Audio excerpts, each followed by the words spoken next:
ஓம் சஹ்னா பவது சஹ்னௌ புனக்து சஹ வீர்யங்கரவாவஹை தேஜஸ்வினாவதீதமஸ்து மா வித்விஷாவஹை. ஓம் சாந்தி சாந்தி சாந்தி. ஹரிஹி ஓம் ஸ்ரீ குருப்யோ நமஹ. ஹரிஹி ஓம். सच्चिदानंदरूपाय विश्वोत्पत्त्यादिहेतवे तापत्रय विनाशाय श्रीकृष्णाय वयं नमः. जन्माद्यस्य यतोऽन्वयात् इतरतश्चार्तेष्वभिज्ञस्वराट् तेने ब्रह्म हृदाय आदिकवये मुह्यन्ति यत्सूरये तेजो वारिमृदां यथा विनिमयो यत्र त्रिसर्गो मृषा धाम्ना स्वेन सदा निरस्तकुहकं सत्यं परं धीमहि. धर्मप्रोज्झितकैतवोऽत्र परमो निर्मत्सराणां सतां वेद्यं वास्तवमत्र वस्तु शिवदं तापत्रयोन्मूलनम्. श्रीमद्भागवते महामुनिकृते किं वा परैरीश्वरः सद्यो हृद्यवरुध्यतेऽत्र कृतिभिः शुश्रूषिभिस्तत्क्षणात्. निगमकल्पतरोर्गलितं फलं सुखमुखातमृतद्रवसंयुतं पिबत भागवतं रसमालयं मुहुरहो रसिका भुवि भावुकाः. नारायणं नमस्कृत्य नरं चैव नरोत्तमं देवीं सरस्वतीं व्यासं ततो जयमुदीरये. देवीं सरस्वतीं व्यासं ततो जयमुदीरये.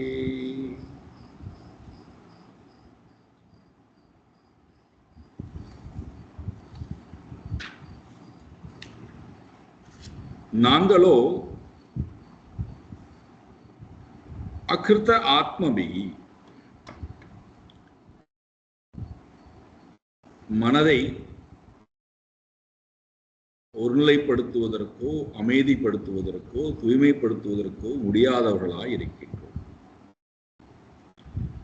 அதனுடன் சேர்ந்து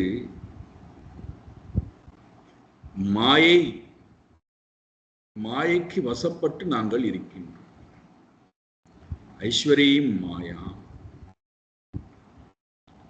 ஆனால் எங்களுடைய ஆசை இதை எப்படியாவது தாண்டி விட வேண்டும். இந்த மாயை நாங்கள் கடந்து விட வேண்டும். அதை விட ரொம்ப முக்கியமானது, நான் தான் இந்த ஷரீரம் என்கின்ற எண்ணமும் எனக்கு ஆழமாக இருக்கிறது.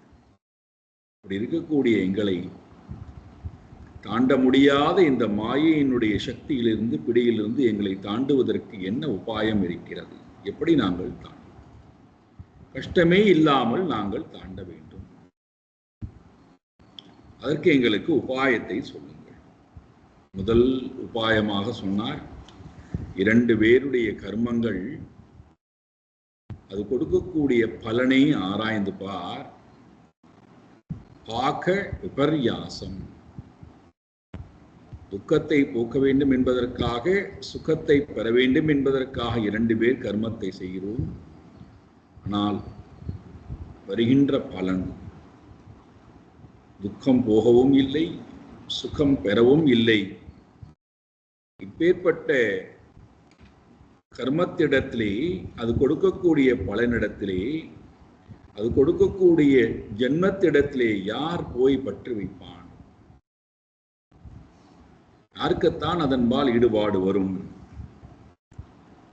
இந்த உலகம் மட்டுமல்ல, அமுத்திரலோகம் அப்பி, கண்ணுக்கு தெரியாத புண்ணிய பலனாலே கிடைக்கக்கூடிய லோகத்திலே போய் அது கொடுக்கக்கூடிய பலன் அதுவும் ஒருவனுக்கு நிறைவை கொடுக்காது என்கின்ற அந்த விவேக ஞானம், அது கொடுக்கின்ற வைராக்கியம் என்ன பண்ணுகின்றான்? மெதுவாக எனக்கு அப்பொழுது எதுதான் சுகத்தை கொடுக்கும், இந்த சம்சார தாபத்தில் நான் விடுதலையடைய ஆசைப்படுகின்றேனே, எந்த சாதனம் என்னை இந்த தாபத்திலிருந்து விடுவிக்கும்? யார் என்னை விடுவிப்பார்கள்? இந்த தேடுதல் வந்த பிறகு அவன் மெதுவாக ஒருவரை நாடுகிறான். யார் அவர்? வாருங்கள். தஸ்மாத் குரும் பிரபத்யேத ஜிக்ஞாசுஹு ஸ்ரேய உத்தம சாப்தே பரேச்ச நிஷ்ணாதம் பிரம்மன் யுபசமாஸ்ரயம். ஒரு வாகனம் பழுதாகிவிட்டது, அல்லது வீட்டிலே நாம் உபயோகப்படுத்தக்கூடிய ஒரு இயந்திரம் பழுதாகிவிட்டது என்று சொன்னால், நாம் அதற்கு உரிய அறிவு படைத்தவர்களை நாம் நாடுகிறோம். இந்த இயந்திரத்தில் என்ன குறைபாடு, ஏன் இது இயங்கவில்லை, இதை இயங்க வைக்க வேண்டுமானால் என்ன செய்ய வேண்டும் என்கின்ற அறிவு இருந்தால் மட்டும் போராது, அந்த அறிவை செயல்படுத்தக்கூடிய ஆற்றலும், அந்த இயந்திரத்தில் இருக்கக்கூடிய தடையை நிவர்த்தி செய்து அந்த இயந்திரத்தை இயங்க வைக்கக்கூடிய தன்மையும் இருக்கக்கூடிய ஒருவரை நாம் நாடுகிறோம். அப்போ ஒரு சாதாரண ஒரு இயந்திரம் இயங்குவதற்கே, நாம் இயங்க வைப்பதற்கே ஒருவரை நாடுகிறோம் என்றால், இந்த மனம் ஐஸ்வரியம் மாயா அப்படின்னு சொல்லிட்டார். இது என்னுடைய இயந்திரம் அல்ல, இது ஈஸ்வரியினுடைய இயந்திரம், பரமாத்மாவனுடைய இயந்திரம், அவருடைய கருவி. இப்ப நம்முடைய மனம் அவருடைய மனம், அவருடைய இயந்திரம், நமக்கு உபயோகப்படுத்த கொடுத்திருக்காரு. அவருடைய இயந்திரத்தை நமக்கு உபயோகப்படுத்த கொடுத்திருக்கார். எப்படி நம்முடைய வாகனத்தை யாராவது கேட்டால், உபயோகப்படுத்துவதற்கு கேட்டால் கொடுப்போமோ, அதே போல இறைவன் தன்னுடைய இயந்திரம், தன்னுடைய கருவி மனம், அதை நமக்கு உபயோகப்படுத்துவதற்காக கொடுக்கப்பட்டிருக்கு. இப்ப அந்த இயந்திரத்துல நாம் என்ன பண்ணுகிறோம்? இயக்க தெரியாமல் அந்த இயந்திரத்தை, அந்த மனதை எப்படி இயக்குவது என்று தெரியாமல் அந்த மனதை நான் என்ன பண்ணுகின்றேன்? ஒன்று, நன்மையை குறித்து ஓடவிடாமல் செய்கிறேன், அல்லது தீமையை குறித்து ஓடும்படியாக செய்கின்றேன், அல்லது குழப்பத்துடன் அந்த மனதை வைத்திருக்கிறேன், அல்லது இயங்கவே முடியாத நிலையிலே மனதை வைத்திருக்கிறேன்.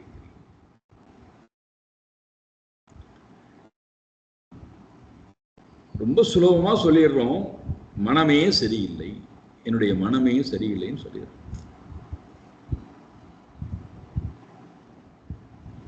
சரியான மனம், தவறான மனம் நமக்கே தெரிகிறது.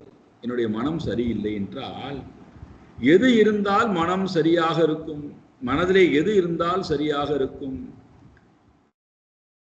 நமக்கு தெரியல. எது இருக்கக்கூடாதோ, எது இருக்க வேண்டுமோ நமக்கு அறிவு இல்லை. அப்ப என்ன பண்ணுவது? இந்த இயந்திரம் இப்பொழுது பழுதாகி போய் இருக்கு, ஸ்தம்பித்து போய் இருக்கிறது. இந்த மனதுடன் வாழ்வதற்கு அருகதையே இல்லாத நிலையிலே இப்போ இந்த மனம் இருக்கு. இந்த மனதோடு நான் வாழ்ந்து விடலாமான்னா ரொம்ப கஷ்டம். அப்ப என்ன பண்ணுவது? இரண்டாவது உபாயம் சொல்கிறார். விவேக வைராகியம் கொண்ட இந்த மனதை, இந்த மனதை யாரிடத்திலே கொடுத்தால் அவர் இந்த மனதில் இருக்கக்கூடிய குறைபாடுகளை எல்லாம் நிவர்த்தி செய்து இந்த மனதிலே நல்ல இயங்கக்கூடிய ஆற்றலை கொடுத்து அந்த மனதை திருப்பி நம்மிடத்திலே கொடுத்துடுறார்.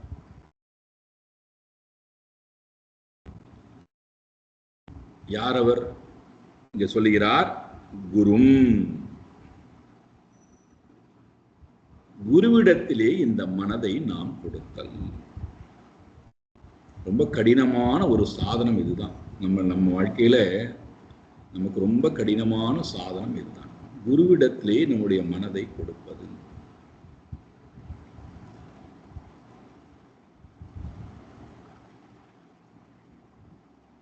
எல்லோரிடத்திலும் கொண்டு போய் மனதை கொடுத்து விடுகிறோம். உறவுகளிடத்திலே, நண்பர்களிடத்திலே, குழந்தைகளிடத்திலே, எதிரிகளிடத்திலே, செல்வங்களிடத்திலே, புகழிடத்திலே, பதவியிடத்திலே, அகங்காரத்திடத்திலே, எல்லாத்திலையும் கொண்டு போய் மனதை கொடுக்கிறோம். ஆனால் என்னுடைய மனதை நான் குருவிடத்திலே கொடுப்பதற்கு தயாராக இல்லை. ஏன்? என்ன காரணம்? குருவனுடைய மகாத்மியம் நமக்கு தெரியாமை. முதல், குருவனுடைய மகத்துவம் நமக்கு தெரியாமை. இரண்டாவது, நம்மையே நாம் உயர்வாக நினைக்கின்ற காரணத்தினாலும் நம்மாலேயே எல்லாம் செய்து கொள்ள முடியும், அந்த வல்லமை நமக்கு இருக்கு என்று சொல்லக்கூடிய அகங்காரம், அறியாமை, யாரையும் மதியா தன்மை,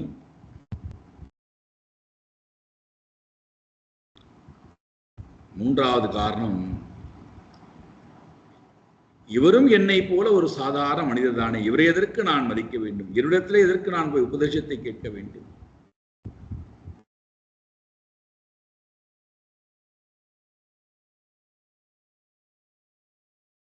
குரு என்று சொல்லக்கூடிய அந்த சப்தம் பெரியவன் என்று ஒரு அர்த்தமும் இருக்கிறது. குரு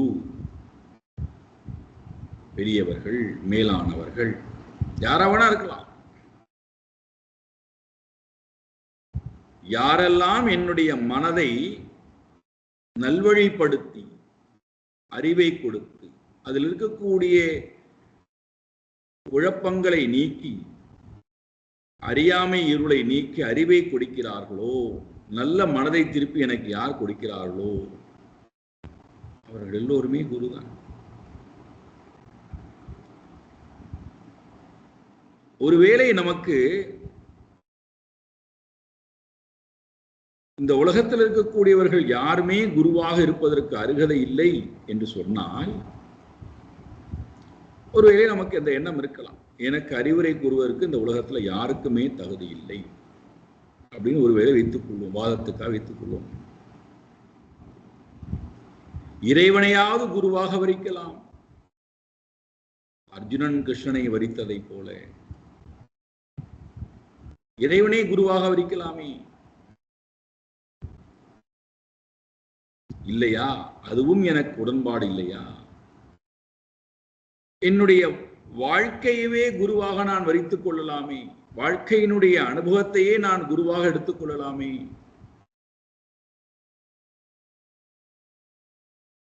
எனக்கு ஏற்படக்கூடிய அனுபவங்கள், மற்றவர்களுக்கு ஏற்படக்கூடிய அனுபவங்கள், இந்த வாழ்க்கையை வாழ்ந்து விட்டு போனவர்களுடைய அனுபவங்களை எல்லாம் எடுத்துக்கொண்டு அதிலிடத்திலிருந்து நான் நிறைய கற்றுக்கொள்ளலாமே.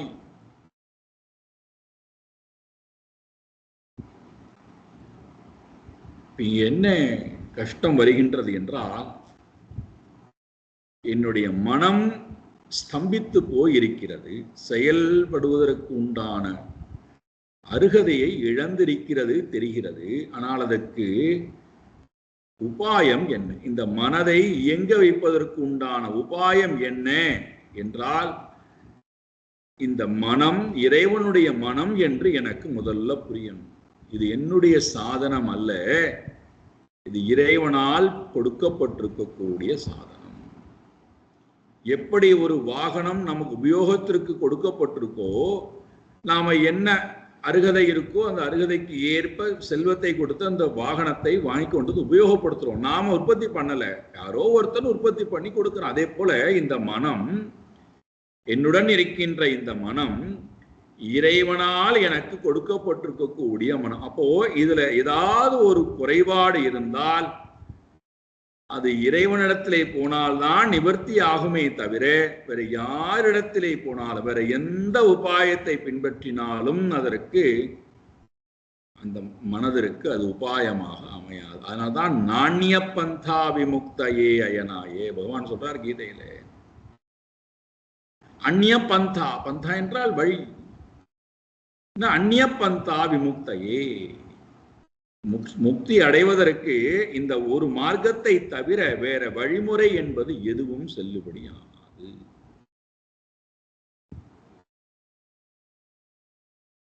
பூஜை செய்தால், ஜபம் செய்தால், மௌனம் இருந்தால், யோக அபியாசம் செய்தால், தானம் கொடுத்தால், தவம் ஏற்றினால், ஆலயங்களை போய் சதா தொழுது கொண்டே இருந்தால், தீர்த்த யாத்திரை சென்றால், நல்ல பண்புகளுடன் இருந்தால்,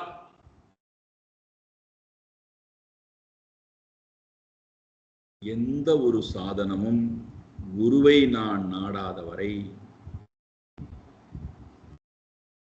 ஏன் நாம் அடிப்படையாக ஒன்றை புரிஞ்சுக்கல. இந்த மனம் ஸ்தம்பித்து போனதற்கு காரணம் மூலம் ஒன்று இருக்கு. அந்த மூலமாக இருக்கின்ற குறைபாட்டை நீக்காமல் ஸ்தம்பித்து போன விஷயங்களுக்கு நாம் ஒரு உபாயத்தை மட்டும் தேடிக்கொண்டிருக்கோம்னு வச்சுப்போம். எப்படா இருக்குண்டானா, உடல் முழுக்க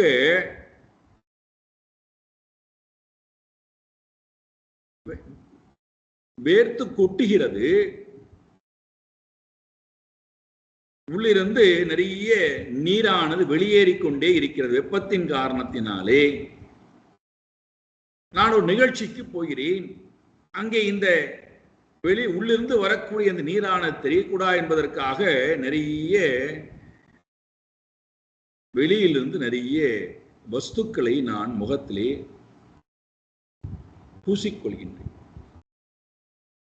ஆனால் அது இந்த உள்ளிருந்து வரக்கூடிய நீர்த்தன்மையை முகத்திலே காட்டாமல் விடுமாடான்னா, அது அந்த நீரானது முகம் முழுக்க உடம்பு முழுக்க வழிய ஆரம்பிக்கும் போது அந்த பூசி இருக்கக்கூடிய அந்த சாய பொருள்களையும் சேர்த்தே அழித்து கொண்டு வந்துவிடும். அதே போல மனதிலே குறைபாட்டை வைத்துக்கொண்டு அந்த மனதில் இருக்கக்கூடிய குறைபாட்டை நான் சரி செய்யாமல் நான் எந்த செயல்பாடுகளை வெளியிலே திரும்ப திரும்ப திரும்ப செய்து கொண்டிருந்தாலும் அது எனக்கு எந்த நிறைவையும் கொடுக்காது. அப்போ ஒரே வழி, இந்த மனம் இறைவனுடைய மனம், இறைவனுடைய கருவி. இது முதல்ல புரியணும், இதை நான் ஏத்துக்கணும். இது என்னுடைய கருவி அல்ல, எனக்கு கொடுக்கப்பட்டிருக்கிறது உபயோகத்திற்காக. இது என்னுடைய கருவி அல்ல, இது இறைவனுடைய கருவி. இறைவனுடைய கருவியை இறைவனிடத்திலே கொடுத்தால்தான் அவர் சரி செய்து கொடுப்பாரே தவிர, இறைவனிடத்திலே போய் நான் இந்த மனதை கொடுக்காத வரை இந்த மனதில் இருக்கக்கூடிய குறைபாடு ஒரு காலத்திலும் நீங்க போவது கிடையாது.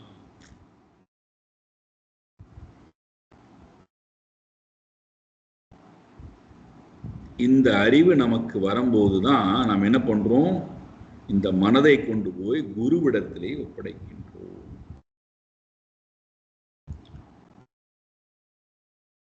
இப்போ இந்த மனம் இயங்குவதற்கு தகுதியற்ற மனமாக இருக்குன்னு பார்த்தோம். என்னுடன் இருப்பதற்கு தகுதி இல்லாத மனம். ஆனா இந்த மனத்தோடு தான் நான் வாழ்ந்தாக வேண்டும், இந்த மனதில் தான் நான் அமைதியை தேடியாக வேண்டும், இந்த மனதில் தான் நான் இறைவனை உணர்ந்தாக வேண்டும், வேறு வழி கிடையாது. அப்ப இந்த மனதை நான் யாரிடத்திலே கொண்டு கொடுத்தால் இந்த மனம் தூய்மை செய்யப்பட்டு பலம் உடையதாக ஆக்கி நல்ல பண்புகளை கொடுத்து தெளிவான அறிவை கொடுத்து அறியாமையை நீக்கி ஞானத்தை அதிலே கொடுத்து யார் ஒருத்தர் திரும்பி அந்த மனதை என்னிடத்திலேயே கொடுக்கிறாரோ அந்த குருவிடத்திலே போய் நான் இந்த மனதை கொடுத்தல்.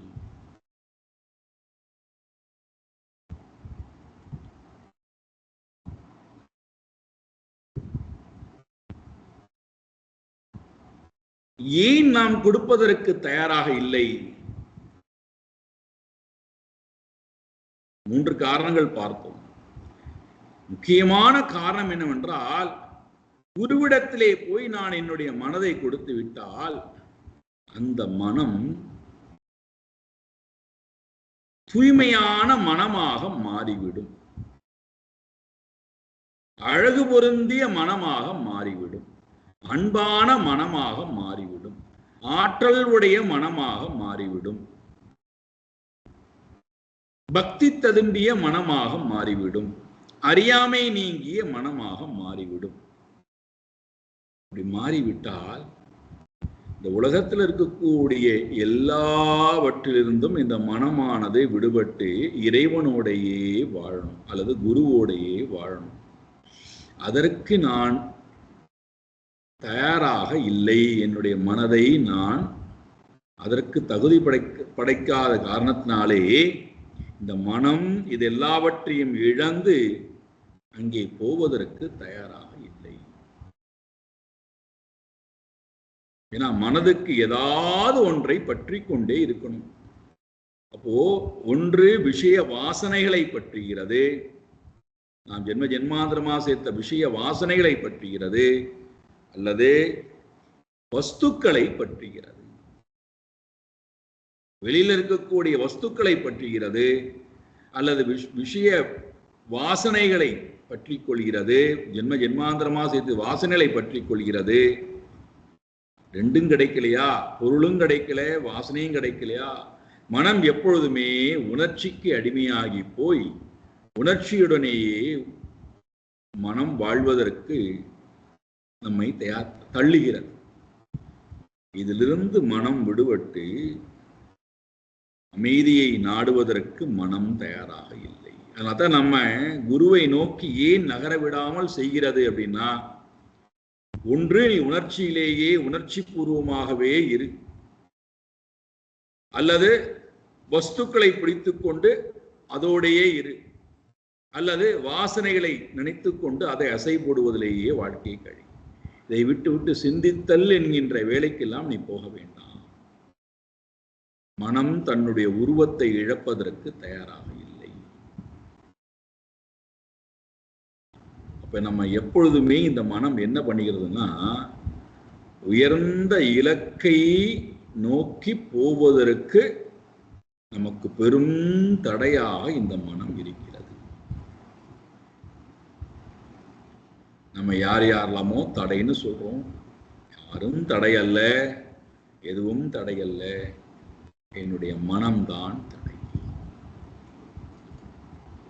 ரொம்ப கடினம் குருவிடத்திலே கொண்டு போய் நம்மை நாம் கொடுத்தல். கோடான கோடி பிறவிகள் புண்ணியம் செய்திருந்தால் ஞான குரு நமக்கு கிடைப்பார். இந்த மனதை தயார் செய்து இந்த மனதை நல்ல மனமாக மாற்றி திருப்பி எனக்கு கொடுக்கக்கூடிய ஒரு குரு கிடைப்பது என்பது கோடான கோடி பிறவிகள் நான் புண்ணியம் செய்திருக்க வேண்டும். இறைவனே குருவாக வருகிறான் என்பதுதான் தாற்பயம். குரு இல்லாமல் இறைவனை அறிவது கடினம். குரு இல்லாமல் சாஸ்திரத்தை கற்றல் கடினம். குரு இல்லாமல் உலகத்தினுடைய விஷயங்களை புரிந்து கொள்வது கடினம். குரு இல்லாமல் நம்மை சரி செய்து கொள்ளுதல் கடினம். குரு இல்லாமல் நம்முடைய மனதில் இருக்கக்கூடிய குறைபாடுகளை நீக்கிக் கொள்ளுதல் கடினம். குரு இல்லாமல் உலகத்தோடு உறவாடுவது கடினம்.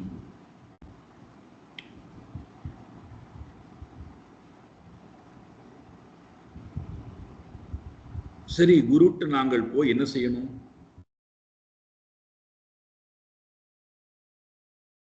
அவரிடத்திலே போய் நான் முதல்ல பணிவிடை செய்தல், சேவை செய்தல்,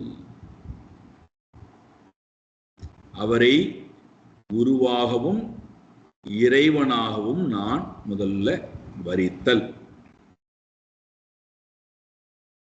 குருவாகவும் தெய்வமாகவும் அவரை நான் வரித்தல். அதோட நமக்கு என்னென்னலாம் இந்த ரெண்டு உறவு ரொம்ப முக்கியம். இறைவனாகவும் குருவாகவும் அவரை நான் வரித்தல். அதோட நமக்கு என்னென்ன உறவுகள் இருக்கோ, துமேவ மாதா பிதா பந்து சகா, என்னென்ன உறவுகள் நமக்கு தோன்றுகிறதோ அந்த உறவிலே நம்முடைய பாவத்தை அவரிடத்திலே வெளிப்படுத்தலாம். ஆனால் இந்த ரெண்டும் ரொம்ப முக்கியம். தெய்வதம் குரும்,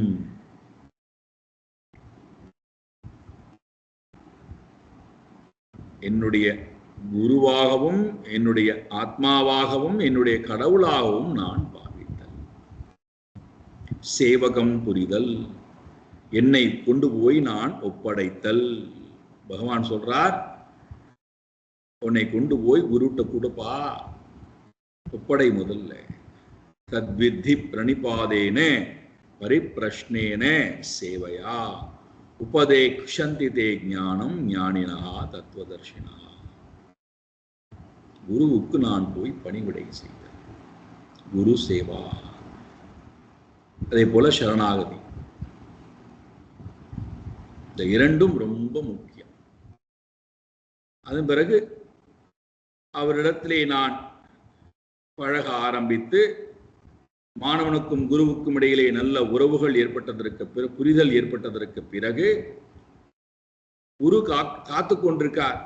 மாணவன் ரொம்ப நாள் ஆகிவிட்டது, இவன் இன்னும் தனக்கு வேண்டிய பொருளை நாடாமல் இருக்கிறான், கேட்காமல் இருக்கிறான் அப்படிங்கிற எண்ணம் வரும்போது இந்த மாணவன் என்ன பண்ண வேண்டும்? தன்னுடைய உயர்வுக்கு உண்டான விஷயத்தை அவரிடத்திலே பிரஷ்னமாக கேட்க ஆரம்பிக்க வேண்டும். பரிப்ரஷ்னேன, தன்னுடைய வாழ்க்கையில தான் அனுபவித்த அனுபவங்கள், மற்றவர்கள் அனுபவித்துக் கொண்டிருக்கக்கூடிய அனுபவங்கள், இந்த வாழ்க்கையை கொடுத்த பாடம், இதெல்லாவற்றையும் வைத்துக்கொண்டு தன்னுடைய மனதில் இருக்கக்கூடிய அனுபவத்தை கொண்டு குருவிடத்திலே கேட்கிறான், என்னுடைய மனம் இப்பொழுது ரொம்ப ரொம்ப ரொம்ப ரொம்ப தாபமாக இருக்கிறது. உலகத்திடத்திலே இந்த தாபத்தை போக்குவதற்கு உண்டான மருந்து இல்லை.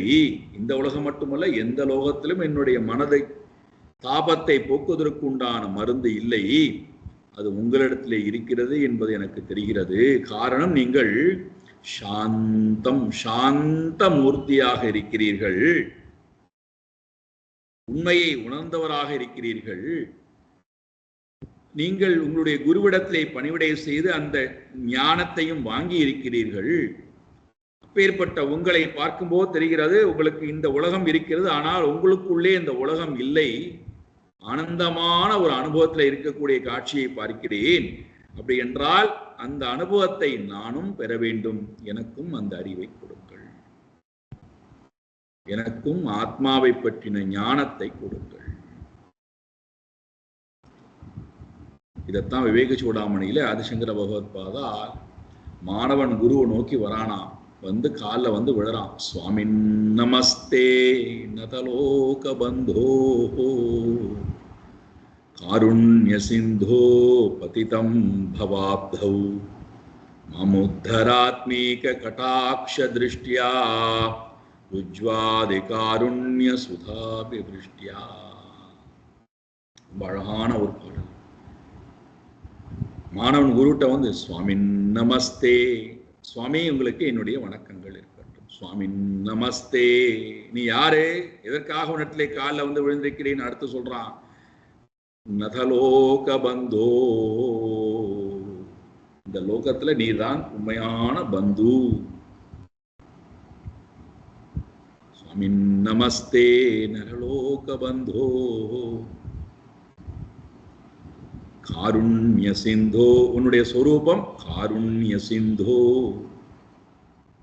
பதிதம் பவாப்தௌ, சம்சாரத்திலே விழுந்து கிடக்கக்கூடிய எங்களை தூக்கிவிடக்கூடிய கருணாமூர்த்தியாக நீங்கள் இருக்கிறீர்கள். ஆகையினாலே உங்களுடைய பாதத்திலே நான் விழுந்து கிடக்கின்றேன். என்னை உங்களிடத்திலே ஒப்படைத்து விட்டேன், இந்த மனதை உங்களிடத்திலே கொடுத்து விட்டேன். இனிமேல் இந்த மனதுக்கு நீங்கள் சிகிச்சையை ஆரம்பிக்கலாம். என்ன செய்யணுமாம்? என்னை மாமுத்தராத்மீக கடாட்ச திருஷ்டியா, உங்களுடைய கடைக்கண் பார்வையினாலே என்னை இந்த சம்சார சாகரத்திலிருந்து தூக்கி விடுங்கள்.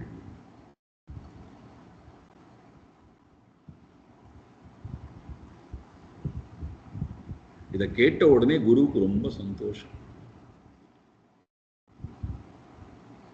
அப்போ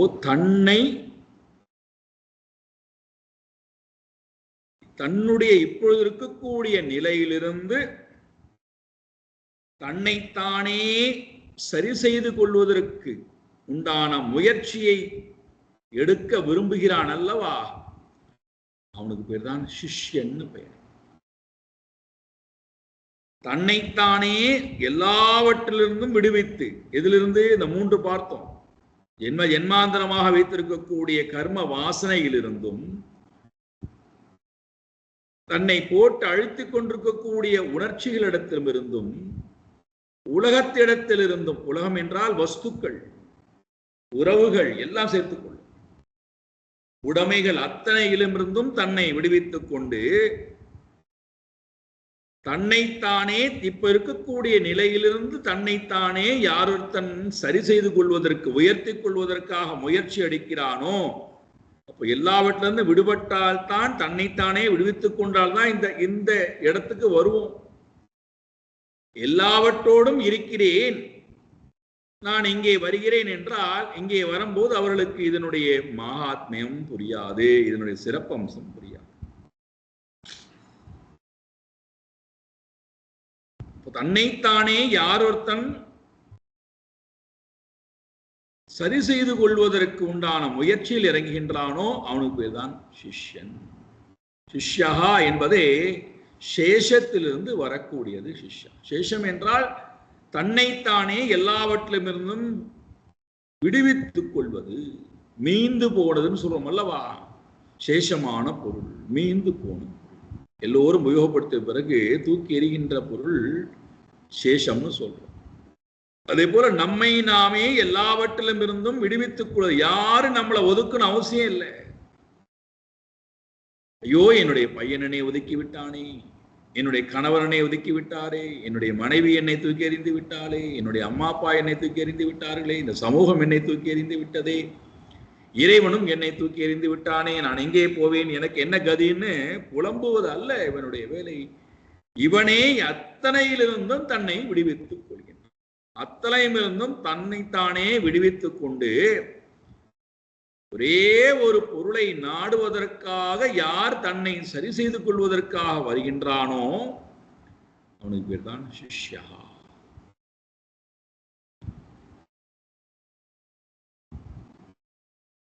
அந்த சிஷ்யனுக்கு இப்ப என்ன தேவை? சிஷ்யன் தான் ஜிக்ஞாசுவாக ஆகணும்.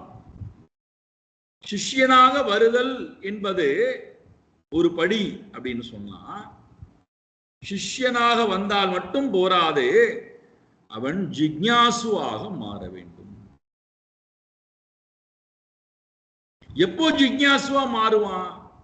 அவன் முமுக்ஷுவாக வந்தால் ஜிக்ஞாசுவா வருவான். முமுக்ஷுவாக வரவில்லை என்றால் ஜிக்ஞாசுவாக வரமாட்டான். என்னது நீங்க புதுசு புதுசா வார்த்தைகள்லாம் சொல்லுகிறீர்களே அப்படின்னா, இந்த 3 சப்தத்தையும் ஞாபகம் வைத்துக் கொள்ளும். சிஷ்யன், ஜிக்ஞாசு, முமுக்ஷு. சிஷ்யனுக்கு ஏற்கனவே பார்த்துட்டோம், தன்னைத்தானே இந்த 3லும் இருந்தும் விடுவித்துக் கொண்டு தன்னுடைய மனதை தானே உயர்த்தி கொள்ள வேண்டும் என்கின்ற முயற்சிக்கு வந்திருக்கான். யாரும் இப்ப இவனுக்கு ஏன் இப்படி வாழ்கிறாய், இப்படி வாழக்கூடாதுன்னு யாரும் இவனை சொல்ல வேண்டிய அவசியம். இவனை தன்னைத்தானே எல்லாவற்றிலிருந்தும் சரி செய்து கொள்வதற்காக முயற்சி எடுக்க ஆரம்பிச்சுட்டான்.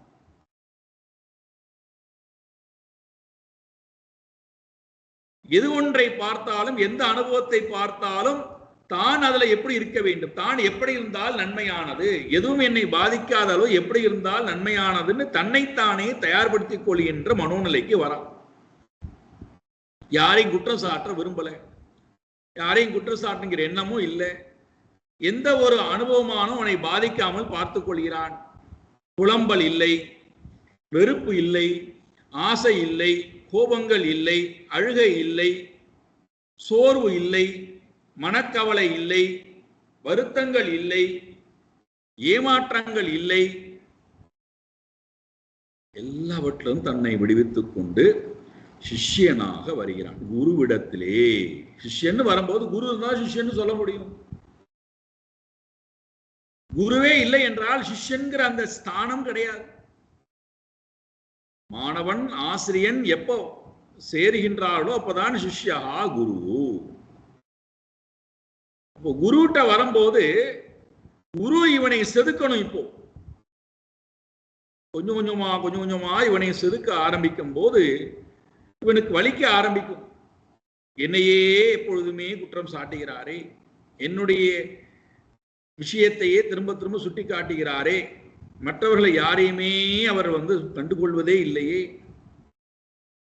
அப்போ ஒவ்வொரு முறையும் தன்னைத்தானே செதுக்கிக் கொள்ளணும்னு வரும்போது குரு வேற இப்போ இவனை செதுக்க ஆரம்பிக்கிறார். இவனுடைய அகங்காரத்திற்கும் விருப்புக்கும் சுயநலத்திற்கும் இவனுடைய அறியாமைக்கும் எப்பொழுதுமே வேட்டி வைக்கக்கூடிய இடத்துல இருக்கார். அதை எல்லாவற்றையும் பொறுத்து கொண்டு ஏற்றுக்கொண்டு தன்னை எவ்வாறெல்லாம் எந்த முறையிலெல்லாம் தன்னைத்தானே உயர்த்தி கொள்வது.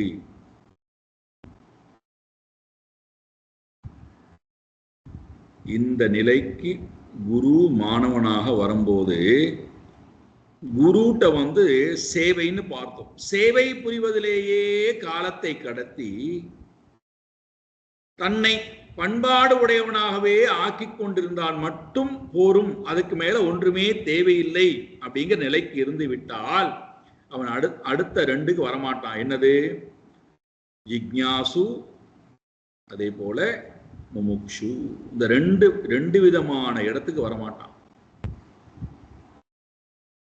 நான் தான் குருவுக்கு சேவை புரிகின்றேனே, குரு சொல்வதையெல்லாம் கேட்கிறேனே, என்னை நானே சரி செய்து கொண்டிருக்கின்றேனே, இதுக்கு மேல என்ன வேணும்? குருவை நன்றாக நான் பார்த்துக் கொள்கிறேன், அதுக்கு மேல வேற என்ன வேணும்? இதுல வேற அபிமானம் வேற வந்துருவாங்க. குருவுக்கு நான் செய்கிறேங்கிற அந்த அபிமானம் வேற வந்ததுன்னா தொலைஞ்சது. இது வேற நாம 4 பேர்கிட்ட வேற சொல்லினோம்னா இன்னும் போச்சு. எல்லாம் போணுங்கிறதுக்காக தான் நாம் வந்திருக்கோம். அது வேற நாம செய்த செயல்பாட்டை, நாம் செய்யக்கூடிய சேவையை, அது சேவா. அதை நான் போய் மற்றவரிடத்திலே நான் இவ்வாறுலாம் செய்கிறேன் என்று சொன்னால் நான் செய்கின்ற சேவையானது முழுக்க முழுக்க காமியமாக மாறிவிடுகிறது. அது எந்த பிரயோஜனத்தையும் எனக்கு கொடுக்காது. அப்போ சிஷ்யனாக இருந்து சேவை புரிந்து அதோட நின்று விட்டால், அது கொடுக்கக்கூடிய சுகத்திலேயே நின்று விட்டால், அடுத்த 2க்கு ஒருவன் வராமல் போய்விடுகிறான். அப்பொழுதும் அவனுக்கு என்ன இருக்கும்? மனதுல அந்த துக்க ஹத்யா சுக பிராப்தி என்பது வராது. அப்ப என்ன பண்ணுவது? உத்தமமான குருவை, ஞான குருவை, பகவான் 2 லட்சணம் சொல்லிட்டார். பரிப்பிரஷ்னேன சேவையா உபதேக்ஷந்தி தே ஞானம் ஞானினஹா தத்துவதர்ஷினஹா. உண்மையை உணர்ந்த அந்த ஞானி, இங்க அதே வார்த்தையை பயன்படுத்துறார். சப்தேகே பிரம்மணி நிஷ்நாதம் பரேகேச்ச உபசமாஹாஸ்ரயம் குரும் கத்வா. குருவை, மேலான குருவை, குருவிடத்தில் அவருடைய குருவிடத்திலே இருந்து சேவகம் புரிந்து வேதாந்தங்கள் அத்தனையும், வேதாந்தங்கள் அதனுடைய பிரம்மசூத்திரம் வரைக்கும் அத்தனையும் கற்று உணர்ந்தவர், தத்துவ அறிவை பெற்றவர் ஸ்ரோத்ரியன். பிறகு அதனுடைய அனுபவத்தை உணர்ந்த பிரம்மனிஷ்டன். அப்பேற்பட்ட தத்துவ குருவை, அதோட அவருடைய சுபாவம் எப்படிறாங்கன்னா உபசமஹாஸ்ரயம், சாந்த மூர்த்தியா இருக்காராம். அப்பேற்பட்ட குரும் பிரபத்யேத, போய் சரணாகதி அடைகிறார். உன்னை கொண்டு போய், உன்னுடைய மனதை கொண்டு போய் அவரிடத்திலே ஒப்படைத்து விடு.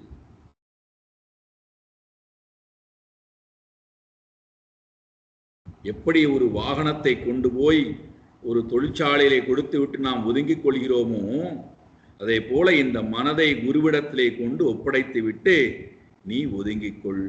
இந்த மனதுக்கு என்ன மருத்துவம் தேவையோ அந்த மருத்துவத்தை அந்த குரு செய்வார்.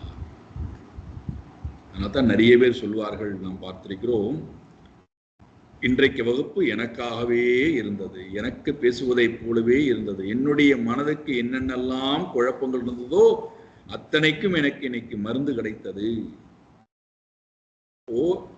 நம்முடைய மனம் அந்தந்த காலகட்டத்திலே என்னென்ன அறிவை பெற்று மருந்து கிடைத்து வியாதி குணமாக வேண்டுமோ அந்த மருந்தை அந்த குரு சாஸ்திரத்தின் மூலமாக கொடுத்து மனதில் இருக்கக்கூடிய வியாதிக்கு சிகிச்சை செய்கிறார். அப்பேற்பட்ட குருவை சேவையினாலே அணுகி அதோடு நின்று விட்டால் பிரயோஜனம் இல்லை. அப்போ என்ன பண்ணணும்? அடுத்த 2 கட்டத்துக்கு போகணும். நான் சிஷ்யனாக வந்து விட்டேன், சிஷ்யனாக இருப்பது என்னுடைய வேலை அல்ல, இந்த குருவோடையே சார்ந்து குருவை தொங்கியே வாழ்வது என்னுடைய வேலை அல்ல. அப்படி ஒருவேளை மாணவன் குருவோடையே இருந்து விடுகிறேன் அப்படின்னு இருந்துட்டா குரு என்ன பண்ணணும்? முதல்ல அந்த மாணவனை வெளியேற்றி விடுவார். என்னை சார்ந்து இருக்காதே, ஓடிவிடு.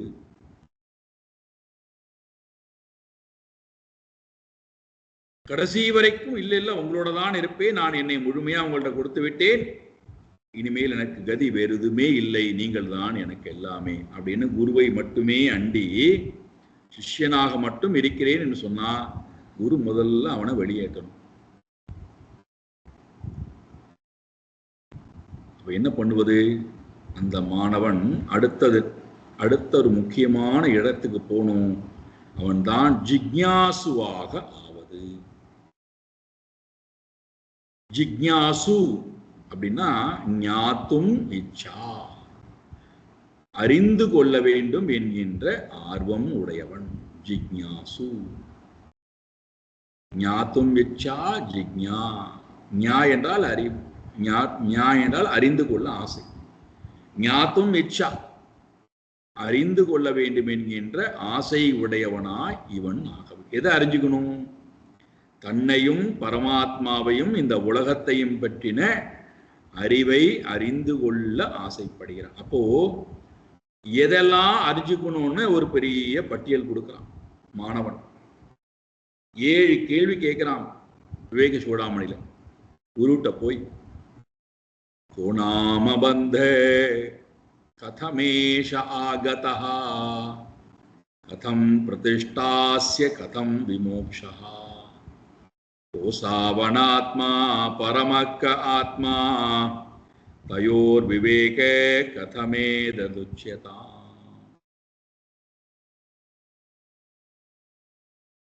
பந்தம்னா என்ன? கோணாம பந்தா கதமேஷ ஆகதா. எப்படி இந்த பந்தம் வந்தது என்னிடத்திலே? பந்தமே இல்லாத எனக்கு பந்தம் எப்படி வந்தது? மனம் பந்தத்தினாலதான் பந்தப்பட்டு கிடைக்கிறது. பந்தத்தினாலதான் மனமானது இயங்க முடியாமல் தவிக்கிறது. எப்படி இந்த பந்தம் வந்தது? யாரால் இந்த பந்தம் வந்தது? பந்தம்னா என்ன? குணாம பந்த கதமேஷ ஆகதா கதம் பிரதிஷ்டாஸ்ய. இந்த பந்தம் எப்படி என்னிடத்திலே நிலை பெற்றிருக்கிறது? எங்கெங்கெல்லாம் இந்த பந்தம் நிலை பெற்றிருக்கிறது? கதம் விமோக்ஷா, எப்படி நான் அந்த பந்தத்திலிருந்து விமுக்தி அடைவேன்?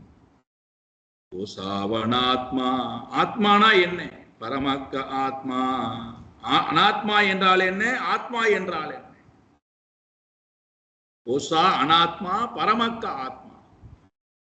அனாத்மா என்றால் என்ன? ஆத்மா என்றால் என்ன? தயோர் விவேகா கதமே ததுச்யதாம். எப்படி இந்த இரண்டுக்கும் இடையிலே விவேகம் செய்து பார்ப்பேன்? இந்த 7 கேள்விகள் மாணவனால் கேட்கப்பட்ட போது குருவுக்கு ரொம்ப சந்தோஷம் வந்து விட்டதாம். தன்யோசி கிருதகிருத்யோசி பாவிதம் தே குலத்வயா. நீ தன்யன்கிறார், கிருதகிருத்யோசி, இந்த உலகத்திலே செய்ய வேண்டிய காரியத்தை செய்து முடித்து விட்டாய் மாணவனே, உண்மையிலேயே நீதான் புண்ணிய ஆத்மா, உன்னுடைய குலத்தையே நீ தூய்மை செய்து விட்டாய். சிஷ்யன் ஜிக்ஞாசுவாக அறிந்து கொள்வதில் நாட்டம் உடையவனாய் இருத்தல். குருவிடத்திலே போய் நான் எல்லாவற்றையும் அறிந்து கொள்ள வேண்டும். என்னை பற்றியும் இறைவனை பற்றியும் உலகத்தை பற்றியும் முழுமையாக சாஸ்திரத்திடத்திலிருந்து நான் அறிந்து கொள்ளுதல். எதற்கு அறிஞ்சுக்கணும்? என்னுடைய மனம் இப்பொழுது செயலற்ற தன்மையில் இருக்கு, இதிலிருந்து விடுபடணும். அப்போ நான் மோட்சம் என்று சொல்லக்கூடிய அந்த இடத்தை அடைவதற்கு, வீடு வேற்றை அடைவதற்கு, மனதில் இருக்கக்கூடிய தாபத்திலிருந்து நான் விடுபடுவதற்கு நான் அறிந்து கொண்டால்தான் விடுபடுவேன். எனக்கு அறிவை கொடுக்கக்கூடியவர் குரு ஒருத்தர் தான். அவரை இந்த மனம் நாடாதவரை இந்த மனதில் இருக்கக்கூடிய குழப்பங்கள், இந்த மனதில் இருக்கக்கூடிய அழுக்குகள், இந்த மனதில் இருக்கக்கூடிய அறியாமை நீங்க போவதே கிடையாது. இதை உணர்ந்து கொண்ட இந்த இவர் சொல்றார், குருவிடத்திலே கொண்டு, இரண்டாவது சாதனம் இது, குருவிடத்திலே கொண்டு போய் உன்னை ஒப்படையப்பா, அவருக்கு பணிவிடை செய், ஜிக்ஞாசுவாக மாறு, முமுக்ஷுவாக முமுட்சுத்தன்மையை அடைய விரும்பி ஜிக்ஞாசுவாக ஆகி அவரிடத்திலே நிறைய பிரश्नங்களை எல்லாம் வை.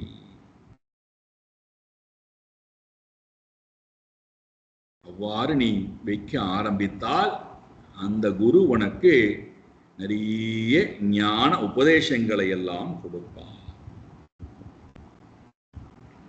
அந்த மாதிரி காலகட்டத்தில் உன்னிடத்திலே வளர்த்து கொள்ள வேண்டிய பண்புகள் என்னென்ன அதையெல்லாம் வரிசையா சொல்றார். சர்வதோ மனசோ சங்கம் ஆதௌ சங்கம் ச சாதுஷு தயா மைத்ரீம் பிரஸ்ரயம் ச பூதேஷ்வத்தா யதோசிதம். இந்த குருவிடத்திலே போய் என்னை நான் ஒப்படைத்து என்னை நானே தயார் செய்து கொண்டு ஜிக்ஞாசுவாக மாறி முமுக்ஷுவாக மாறி மோட்சம் அடைய வேண்டும் என்ற எண்ணம் உடையவனாய் குருவிடத்திலே போய் நான் ஞானத்தை கேட்க விரும்பி பிரश्னம் வைத்து ஞானத்தை கேட்க விரும்புகின்ற நேரத்திலே என்னிடத்திலே நான் வளர்த்து கொள்ள வேண்டிய பண்புகள் சர்வதா மனசா அசங்கம். முதல்ல மனதுல எந்த சங்கமும் இல்லாமை. இந்த மூன்றை ஞாபகம் வைத்துக் கொள்ளுங்கள். வாசனாவிடத்திலே சங்கம், உணர்வுகளிடத்திலே சங்கம், உடைமைகளிடத்திலே சங்கம். இந்த மூன்று சங்கமும் மனதிலே இல்லாமல் மனம் நிசங்கமாக அசங்கமாக இருத்தல், இது முதல்ல மனதுக்கு இருக்கும். மனம் இதோட சங்கம் வைக்கின்ற வரை உணர்வுகளோடும் உடைமைகளோடும் வாசனைகளோடும் சங்கம் வைக்கின்ற வரை மனதால் சத்சங்கத்துக்கு வருதல் என்பது ரொம்ப கடினம். அதனால்தான் நாம சத்சங்கத்துக்கு ஏன் வருவது கிடையாது, குருவை நாம் ஏன் தேடி வருவது கிடையாதுன்னா மனதுல இந்த சங்கம் ரொம்ப ஆழமா இருக்கு.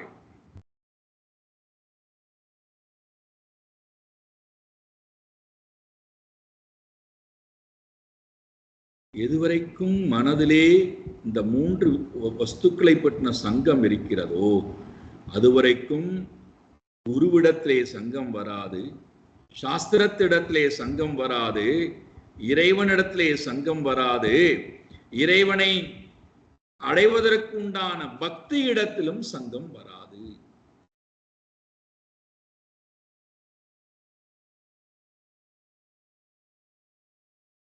முதல்ல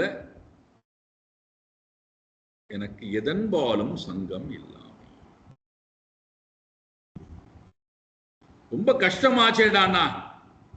சங்கம் தான் நமக்கு எல்லா துன்பத்துக்கும் காரணம்.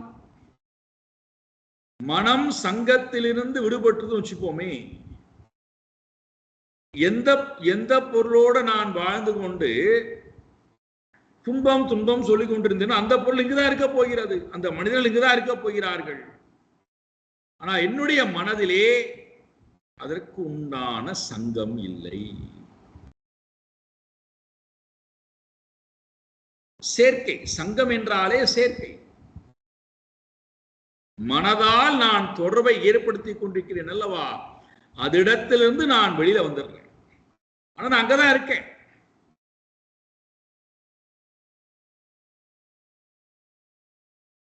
ரொம்ப அழகான ஒரு உதாரணம் கொடுக்கிறேன் பாருங்களேன்.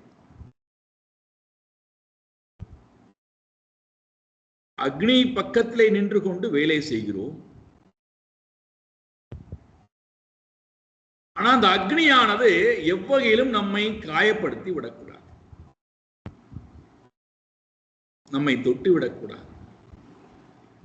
இப்போ ஒரு பாத்திரத்தை அக்னி மேலே ஏற்றி வைத்து அந்த பாத்திரத்தை உஷ்ணப்படுத்தி அதுல நிறைய திரவியங்களை எல்லாம் போட்டு அந்த பாத்திரத்தில் இருக்கக்கூடிய திரவியங்கள் எல்லாம் பக்குவமாவதற்காக நாம் அக்னியை உஷ்ணம் அதிகப்படுத்துறோம். இப்ப இந்த பாத்திரம் முழுமையாக உஷ்ணமாகி உள்ள இருக்கக்கூடிய பொருளும் பக்குவம் அடைகிறது. ஒரு 10 நிமிடம் அல்லது 15 நிமிடம் இந்த பாத்திரம் உஷ்ணமாகி விட்டது என்றால், இப்ப அந்த பாத்திரத்தை நேரடியாக என்னுடைய கை விரல்களால் பிடிக்க முடியாது. ஆனா அந்த பாத்திரத்தை நான் கீழே இறக்கி ஆகணும். இப்ப இந்த பாத்திரம், அதுல இருக்கக்கூடிய உஷ்ணம், அக்னியினுடைய சங்கத்தினால ஏற்பட்ட உஷ்ணம் என்னுடைய கை விரல்களை பதம் பார்த்து விடாமல் இருக்கணும்னா என்ன பண்றோம், அந்த உஷ்ணமான பாத்திரத்துக்கும் என் கைக்கும் இடையிலே இன்னொரு சாதனத்தை கொண்டு போறோம். ஒரு வலிமையான ஒரு துணியை வைத்துக் கொண்டோ அல்லது இடுக்கி என்று சொல்லக்கூடிய ஒரு சாதனத்தை வைத்துக் கொண்டோ அந்த உஷ்ணமான பாத்திரத்தை பிடித்து இறக்கி வைக்கிறோம். அந்த பாத்திரம் உஷ்ணமா இருக்கு, உள்ள இருக்கக்கூடிய பொருளும் உஷ்ணமா இருக்கு, ஆனா என்னுடைய கையில அந்த உஷ்ணமே தெரியல. இப்ப நான் சங்கம் வைத்திருக்கிறேன், ஆனால் அந்த சங்கம் எந்த பாதிப்பையும் என்னுடைய கைக்கும் கொடுக்கவில்லை, என்னுடைய உடம்புக்கும் கொடுக்கவில்லை, மனதுக்கும் கொடுக்கவில்லை. நான் உறவாடுகிறேன், வேலை செய்கிறேன், ஆனால் எந்த அனுபவமும் எனக்கு அதனால் ஏற்படவில்லை. அப்போ மனம் உலகத்தோட உறவாடுகிறது,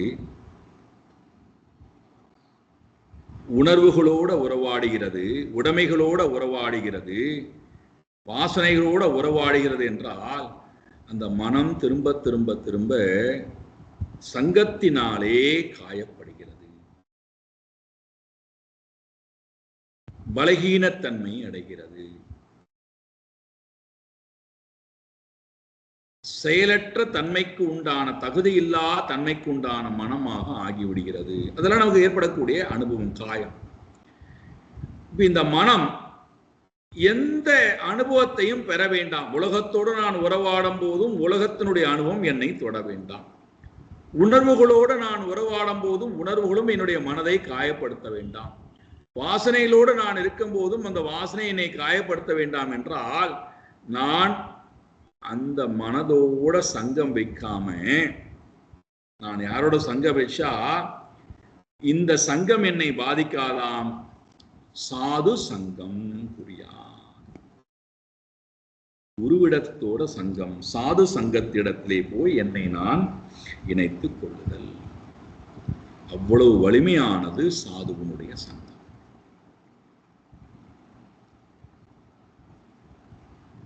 இந்த சாது சங்கம் என்று சொல்லக்கூடிய இடுக்கி போன்று இருக்கக்கூடிய, வலிமையான துணி போன்று இருக்கக்கூடிய அந்த சாதுவனுடைய சங்கம் என்னுடைய மனதிலே ரொம்ப வலிமையாக இருக்கும் போது, உணர்வுகள் வரும்போதும் வாசனைகள் என்னை தூண்டும் போதும், அதே போல உடைமைகளும் உறவுகளும் என்னை தொடும் போதும், இந்த சங்கத்துல நான் ரொம்ப வலிமையா இருக்கிறதுனால அவைகள் என்னை எவ்வகையிலும் பந்தப்படுத்தாது, காயப்படுத்தாது, மோகிக்காது, என்னை கீழே தள்ளிவிடாது. இதுதான் குரு அனுகிரகம், இதுதான் சாஸ்திர அனுகிரகம், இதுதான் ஈஸ்வர அனுகிரகம். குரு என் கூடையே இல்லையே, இறைவன் கூடையே இல்லையே. இந்த ரூபத்தில் தான் குருவும் இறைவனும் நம்மோட பிரயாணம் செய்கிறார்.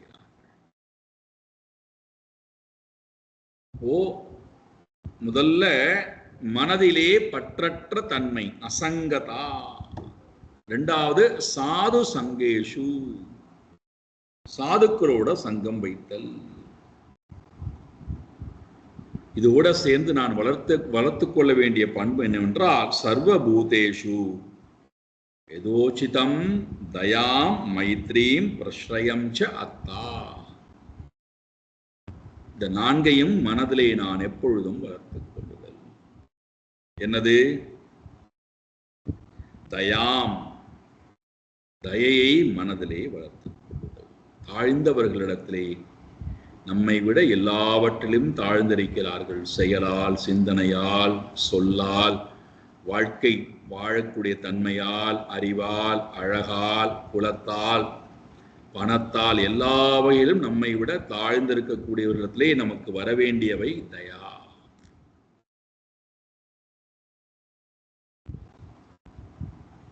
அடுத்தது, நமக்கு சமானமானவர்களாக இருந்தால், நம்மை போல எல்லா வகையிலும் சமானமானவர்களாக இருந்தால், அறிவிலே, அழகிலே, பண்பிலே, ஆற்றலிலே, செல்வத்திலே, எல்லாவற்றிலும் நம்மோட சமமானவர்களாக இருந்தால் மைத்ரீம் பஜதே, ஸ்நேகத்தை வளர்த்துக் கொள்வது. நம்மை விட எல்லாவற்றிலும் மேம்பாடு உடையவர்களாக இருந்தால், பெரியவர்களாக இருந்தால் பிரஸ்ரயம், அவர்களிடத்திலே போய் நாம் வணக்கத்தை தெரியப்படுத்துவது, அவர்களை வணங்குவது, அவர்களை போற்றுவது, மதிப்பது. பிரஸ்ரயம், நம்மை விட எல்லாத்திலையும் மேம்பாடு உடையவா இருக்கிறார்கள். இந்த முறையிலே நம்முடைய மனதிலே நல்ல பண்புகளை வளர்த்துக் கொள்ளுங்கள். அதோட சேர்ந்து சௌச்சம் தபஸ்திதிக்ஷாம் ச மௌனம் ஸ்வாத்யாயமார்ஜவம் பிரம்மச்சர்யம் அஹிம்சா ச சமத்வம் துவந்த்வ சம்ஞயோஹோ. இதெல்லாம் நாம் வளர்த்துக் கொள்ள வேண்டிய பண்புகள். சௌச்சம், தபஹா, இதெல்லாம் உங்களுக்கு தெரிஞ்ச சொல்லுதான். சௌச்சம், தபஹா, திதிக்ஷா, மௌனம், ஸ்வாத்யாயம், ஆர்ஜவம், பிரம்மச்சரியம், அஹிம்சா, சமத்துவம், துவந்த்வ சம்கே. இருமைகளிடத்திலிருந்து துவந்துவம், சீதம் உஷ்ணம், மானம் அவமானம், பிரியம் அப்பிரியம், ஜெயம், இதில் எல்லாவற்றிலும் இருந்தும் மனதை சமநிலையிலே வைத்துக் கொள்ளுதல். சந்தோஷம் வந்தாலும் சரி, துக்கம் வந்தாலும் சரி, இதெல்லாம் தான் சிஷ்ய பாவம். தன்னைத்தானே வளர்த்துக் கொள்வதற்கு இதெல்லாம் தன்னை தொடும். அவற்றிடத்திலே சமபாவத்திலே இருந்து தன்னைத்தானே உயர்த்தி கொள்வது.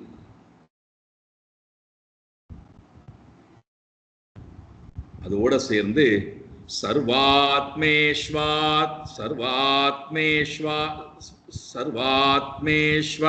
வீக்ஷாம் கைவல்யம் அனிகேததாம் விவிக்த சீரவசனம் சந்தோஷம் ஏன கேனசித். ஏன கேனசித் சந்தோஷம். என்ன கிடைத்தாலும் சரி, தன்னுடைய சந்தோஷத்தை மட்டும் விடாமல் பார்த்துக் கொள்ளும். கிடைத்ததை கொண்டு சந்தோஷமாக இருத்தல். என்ன கிடைத்தாலும் சந்தோஷத்தை மட்டும் இழக்காமல் இருத்தல். ஏதோ ஒன்று கிடைக்கிறது, நான் விரும்பியதுதான் கிடைக்கணும் என்பது போய் எது கிடைத்தாலும் சரி, நான் விரும்பியது சுகம், ஆனால் துக்கம்தான் கிடைக்கிறதா, சந்தோஷமா இருக்கு.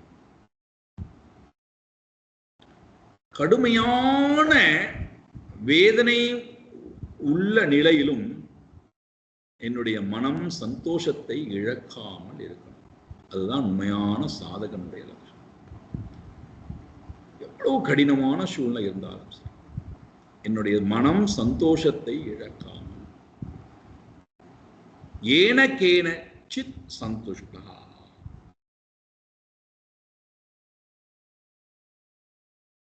எந்த எதிர்பார்ப்பும் இல்லாத நிலையிலே, எதையும் சார்ந்து இல்லாத நிலையிலே மனம் இருந்தால், மனம் எப்பொழுதும் தன்னோடையே இருக்கு. அப்ப எப்படி இருக்குண்டானா, ஏனக்கேன சித், என்ன கிடைத்தாலும் கிடைத்ததை கொண்டு சந்தோஷமாக இருக்கின்ற தன்மை. இன்னும் நிறைய பண்புகளை எல்லாம் சொல்றார், சாயங்காலம் விரிவா பார்ப்போம். ஓம் பூர்ணமத பூர்ணமிதம் பூர்ணாத் பூர்ணமுதச்யதே பூர்ணஸ்ய பூர்ணமாதாய பூர்ணமேவாவசிஷ்யதே. ஓம் சாந்தி சாந்தி சாந்தி. ஹரி ஓம் ஸ்ரீ குருभ्यो நமः. ஹரி ஓம்.